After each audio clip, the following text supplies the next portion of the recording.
everyone.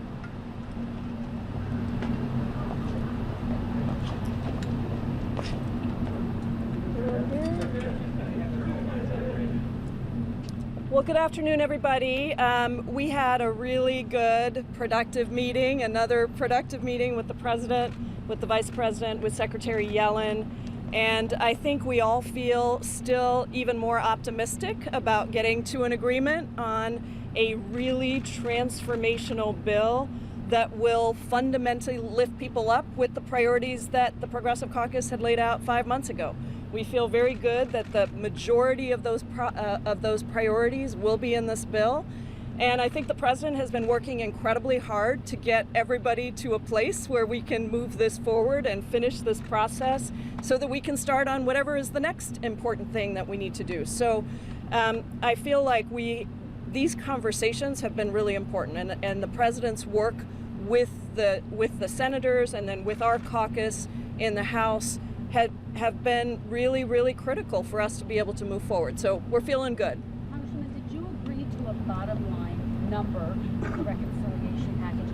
What would you say to those who look at the fact that you're having a separate meeting with the President from the moderates and say, how can there be real progress if you're not all in the same page? Well, I think, look, I want to just remind everybody that the House has a Build Back Better Act that had the vast majority of us, progressive, moderate, whatever you want to call us, all agreed to.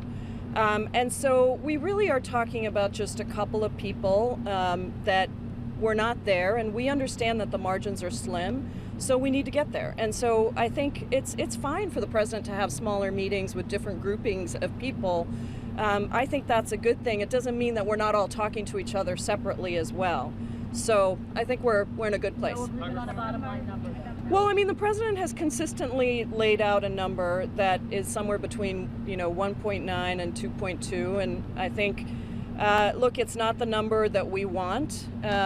We have consistently tried to make it as high as possible, but at the end of the day, the idea that we can do these programs, a multitude of programs, and actually get them going so that they deliver immediate transformational benefits to people is what we're focused on. Did the President shed any light on his meetings this morning with Senator Manchin and Senator Sinema, since you talked about those being two people that have not come to the agreement? He just said he's working very hard with them, and he feels like he's going to try to get us to resolution, and went through some of the things he knows are important to us in terms of what he's fighting for in the bill. Did he say, just to follow up, did he say if they were on board with that 1.9 and 2.2 number yet? I think that's what he's working to get everybody to. I mean, that's the number he's still putting out there, and I think that's the number that he's continuing to work with. Is the idea still to sort of cut down time on some of these programs, or are you having conversations about cutting programs sort of whole cloth? The President has agreed with our strategy that the majority of our caucus, put out some time ago, which is we would like to see more of our priorities. And remember, we winnowed. The Progressive Caucus did not give a list of 100 things. We gave a list of 5 major priority areas. And so I think he is with us that we need to invest in as many of those transformational areas as possible, even if it means for some of them a shorter amount of time. How would you describe the President's role right now? Is he the closer?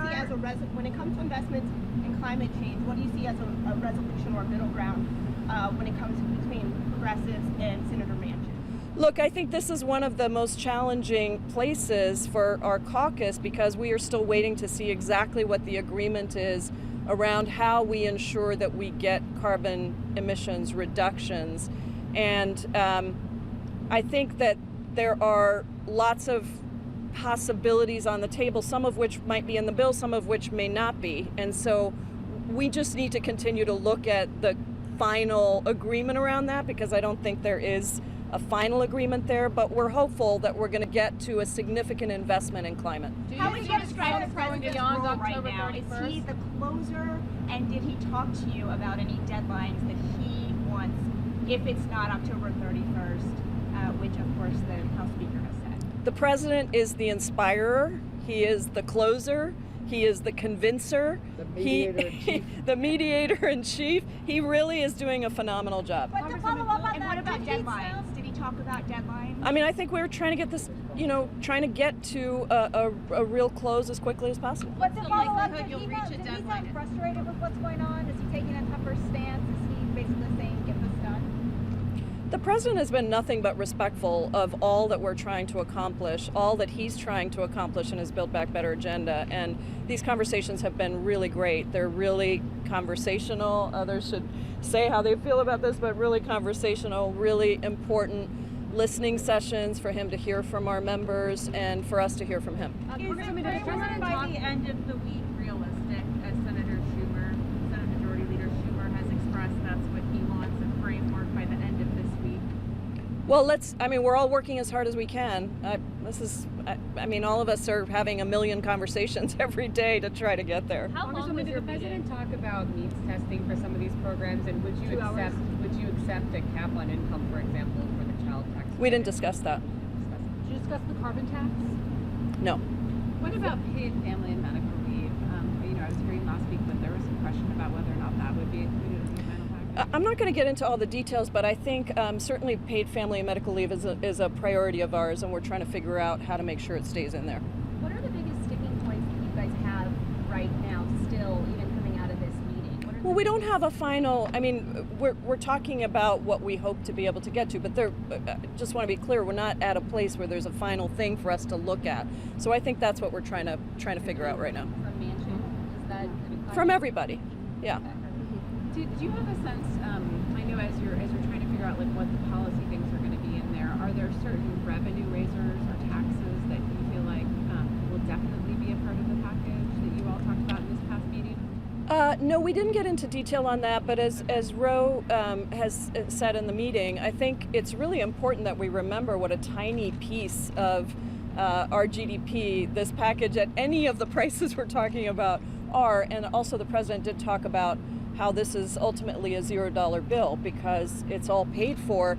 It's paid for in part, in large part through taxes on the wealthiest corporations and individuals, and it will be a tax cut for so many middle-class families because so many of these things are crucial to their being able to actually survive and thrive. Did the president in the meeting give you all any indication of what Senators Manchin and Sinema, what their demands are at this point? The president was really laying out some of the areas that he knows are important to us and where we think we might be able to get on some of those. So it wasn't really a discussion about the two senators. Focused on climate for a second. Senator Manchin has wanted to remove the CEP provision of this.